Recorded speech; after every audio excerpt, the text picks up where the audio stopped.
friends, Mike McNatt here, and you're on another ride along with Indoor Environmental SafeSpace. And on this ride along, I want to talk about what to look for when buying a home.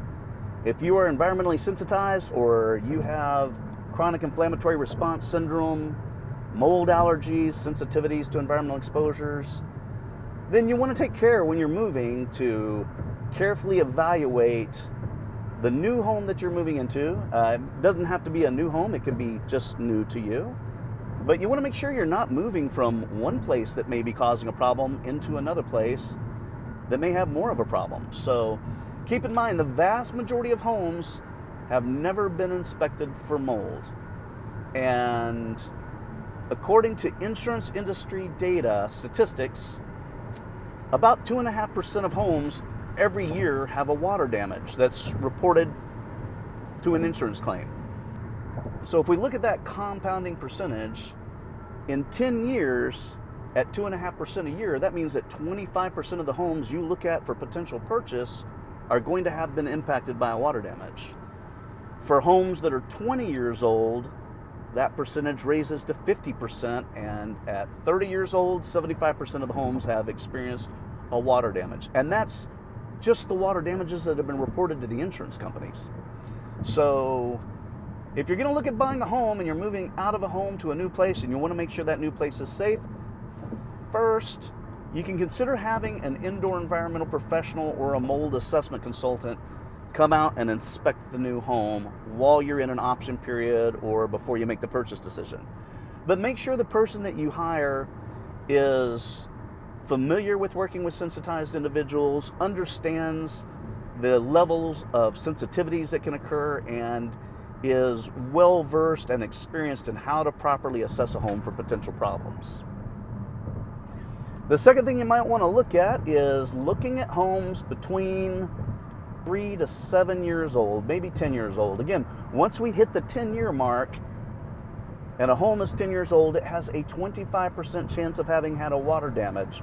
So usually I tell my clients to try to look for a home that's between a 3-year time frame and a 5-year time frame, maybe a 10-year time frame in age. But to avoid looking at homes that were built 50, 60, 70 years ago.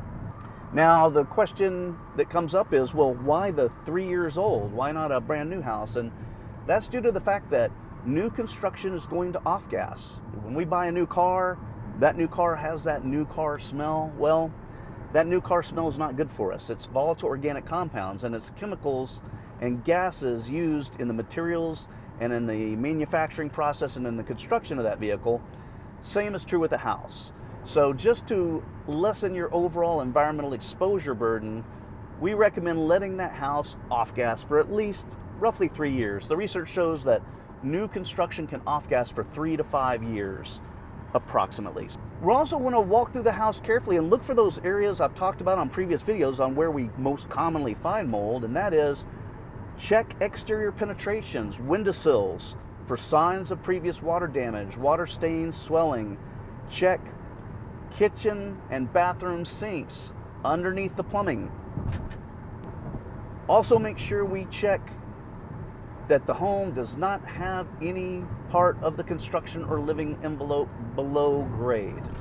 So avoid homes with crawl spaces, avoid homes with basements, avoid homes with wine cellars, avoid homes that are built into the side of a hill where part of a room may be below ground level outside.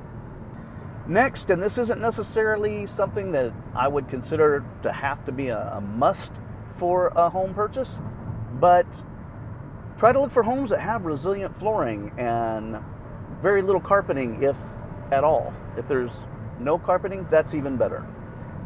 You see, in rooms with carpeting, the carpeting becomes the primary filtration system of that room, and counterintuitively, rooms that have carpeting tend to have a little bit better air quality than rooms without carpeting. And that's because the particles that are settling out from the air and that are being pulled down by gravity end up getting caught in the carpet, where they get buried and trapped.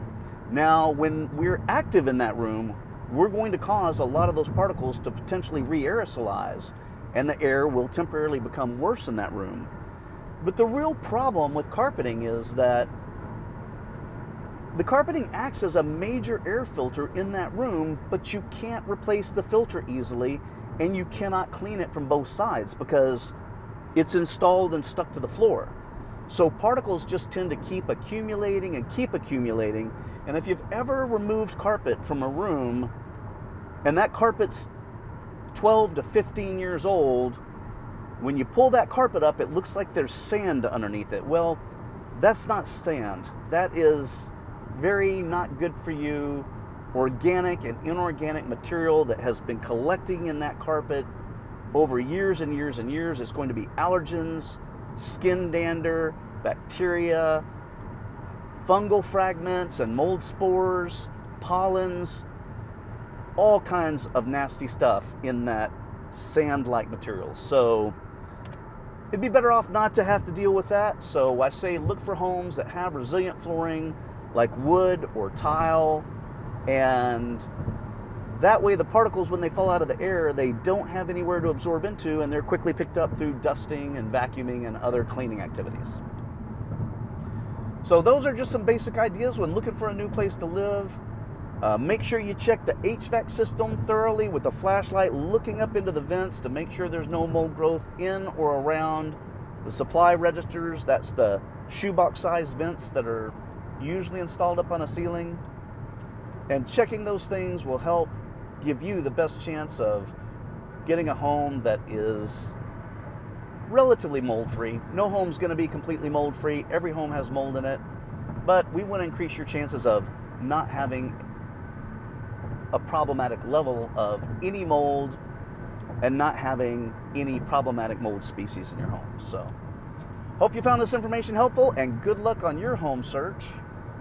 My name is Mike McNatt with Indoor Environmental SafeSpace. As always, wishing you and your loved ones health and happiness. Until we get to ride along with you again, thanks for joining me, and we look forward to seeing you next time. Take care.